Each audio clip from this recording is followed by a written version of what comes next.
भक्ति स्पेशल इस चैनल पर आप सभी का स्वागत है। नमस्कार दोस्तों, आइए जानते हैं मृत्यु के बाद इन 13 नगरों से गुजरती है आत्मा। जाने किस नगर में कैसे होती है आत्मा की खातिरदारी। पितृपक्ष की शुरुआत हो चुकी है और आज हम आपको गरुड़ पुराण के मुताबिक मृत्यु के बाद आत्मा को किन किन चीजों से होकर गुजरना पड़ता है उसके बारे में बताएंगे। आत्मा सीधे यमलोक नहीं पहुंचती है, उसको 13 महीनों में 13 नगरों का सफर तय करना पड़ता है। इसके बाद ही यमराज कर्मों का हिसाब किताब होता है। आइए जानते हैं मृत्यु के बाद आत्मा को कौन कौन से नगर से होकर गुजरना पड़ता है।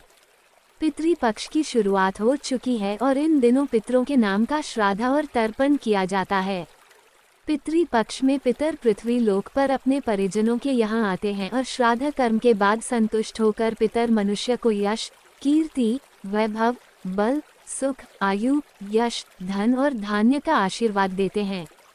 पितृपक्ष के मौके पर आज हम आपको मृत्यु के बाद का आत्मा के सफर के बारे में बताएंगे, जिसका गरुड़ पुराण में वर्णन किया गया है। हर किसी के मन में यह सवाल जरूर आता है कि आखिर मृत्यु के बाद आत्मा का सफर कैसा होता है, उसका सामना किन किन चीजों से होता है और किस तरह यमलोक आत्मा पहुंचती है।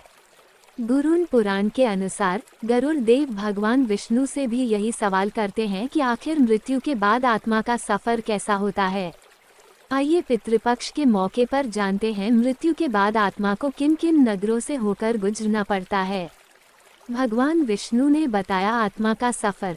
गरुड़ पुराण के अनुसार जब गरुड़ देव भगवान विष्णु से आत्मा के सफर के बारे में पूछते हैं, तब श्री भगवान कहते हैं कि मृत्यु के बाद आत्मा का यमलोक तक का मार्ग बड़ा दुख देने वाला है।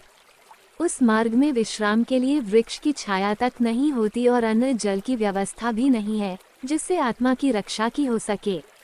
साथ ही उस मार्ग में प्रलय काल की भांति 12 सूर्य वहां तपते रहते हैं। उस मार्ग से जाता हुआ पापी मनुष्य कभी शीतल वायु से पीड़ित होता है तो कभी कौंटों व विषधर सांपों से पीड़ित रहता है। कभी आत्मा का शेर व कुत्ते भक्षण करते हैं, को कहीं बिच्छू काटते हैं और कहीं अग्नि से जलाया जाता है। 13 महीने 13 नगरी। आत्मा इन सभी चीजों से गुजरती हुई महाभयानक सिपत्रवन पहुँचता है, जो 2 सहस्त्र योजन लंबा चौड़ा है। वन में कई तरह की परेशानियों से गुजरती हुई आत्मा कहीं अंधकूप नरक में तो कहीं विकट पर्वत पर गिर पड़ती है। इस तरह आत्मा का सफर चलता रहता है और आत्मा का यमलोक तक का सफर 13 महीनों का होता है, जहां आत्मा अलग अलग नगरों से होकर गुजरती है। आत्मा को पहले महीने में यमदूत पाश में बांधकर खींचते हुए पहली नगरी सौरपुर को जाती है। सौरपुर में जनगम नाम का राजा राज्य करता है, जिससे आत्मा भयभीत हो जाती है और विश्राम करना चाहती है। इस पुर में आत्मा के जन्म के समय रहे पुत्रादिकों ने जो त्रैपाक्षिक पिंडदान किया, उस अन्न जल को भक्षण करती हुई आगे बढ़ती है। आत्मा के ऊपर बरसते हैं पत्थर। सौरपुर नगरी से गुजरती हुई आत्मा दूसरे माह में नगेंद्र भवन को जाती है, जहां भयानक वन है, जिसको देख आत्मा बड़े दुख से रोती है। निर्दयी यमदूत के पाश से बंदी आत्मा 2 मास तक रोती रहती है। इस नगरी में आत्मा के बांधवों के दिए हुए द्वितीय मासिक पिंड, जल और वस्त्र को भोग यमदूतों के पाश द्वारा आगे जाता है। तीसरे मास में आत्मा गंधर्वपुर नगरी जाती है, जहां तीसरे माह के पिंड को गंधर्वपुर में भोग करती है और फिर आगे का सफर तय करती है। चौथे मास में आत्मा शैलागमपुर नगरी को जाती है, वहां आत्मा के ऊपर पत्थर बरसते हैं। शैलागमपुर नगरी में चतुर्थ मास के दिए हुए पिंड का भोग कर आत्मा यमदूत के साथ आगे का रास्ता तय करती है। इन नगरियों से गुजरती है आत्मा। आत्मा अपने सफर के साथ 5वें माह में क्रौंचपुर नगरी को जाती है। क्रौंचपुर नगरी में आत्मा पंचम मासिक पिंड को भोग कर आगे का सफर तय करती है। यहाँ आत्मा 15 दिन रहती है और फिर 15 दिन क्रूरपुर नगरी पहुँचती है। 5.5 मास के बाद न्यूनशान मासिक होता है। उस समय के उस घट सहित पिंडदान से आत्मा कुछ तृप्त होती है। इसके बाद न्यूनशान मासिक होता है, जहां परिजनों द्वारा दिए गए पिंडदान और तर्पण से आत्मा कुछ तृप्त होती है। क्रूरपुर नगरी में आत्मा आधे मुहूर्त तक आराम करती हुआ आगे बढ़ती है। इस सफर में यमदूत पाशे से आत्मा की जमीन पर खींचते हुए लेकर जाते हैं। 6वें मास यमराज के छोटे भाई की नगरी में पहुंचती है आत्मा।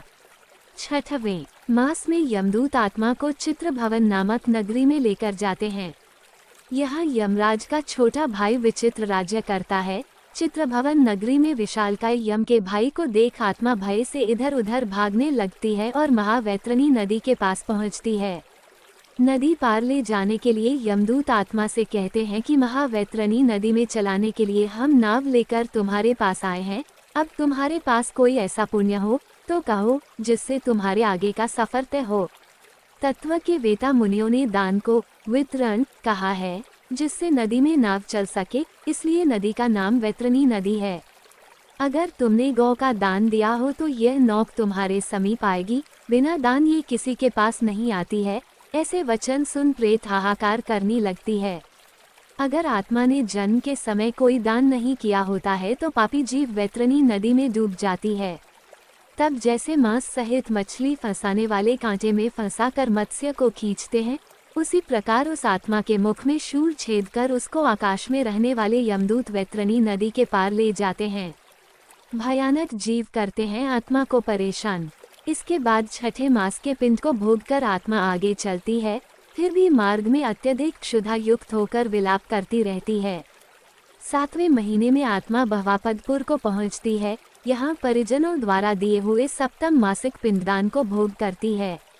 बहवापद नगरी के बाद आत्मा 8वें महीने में दुखद नामक नगरी में पहुंचती है। उस मार्ग में अवलंब रहित पक्षी की तरह चलती हुई आत्मा को कई कष्ट मिलते हैं। दुखद नगरी में 8वें महीने के पिंड को भोग कर आगे चलती हुई 9वें माह में नानाक्रंद नामक नगरी पहुंचती है। इस नगरी में कई प्रकार के भयानक जीव निवास करते हैं, जिनको देखकर आत्मा शून्य हृदय से दुखी हो जाती है और रोती रहती है। दुखी आत्मा चलती है, 10वें महीने में प्रवेश करती है और सुतप भवन पहुंचती है। 10वें महीने के परिजनों द्वारा दिए गए पिंडदानादि को भोग करके 11वें मास में रौद्र नामक नगरी को पहुंचती है। अंत में यम की नगरी पहुंचती है आत्मा। रौद्र नगरी में आत्मा पुत्रादि के 11वें महीने के दिए गए पिंड को भोग करती हुई 11.5 महीने में प्योवर्षण नामक नगरी पहुंचती है।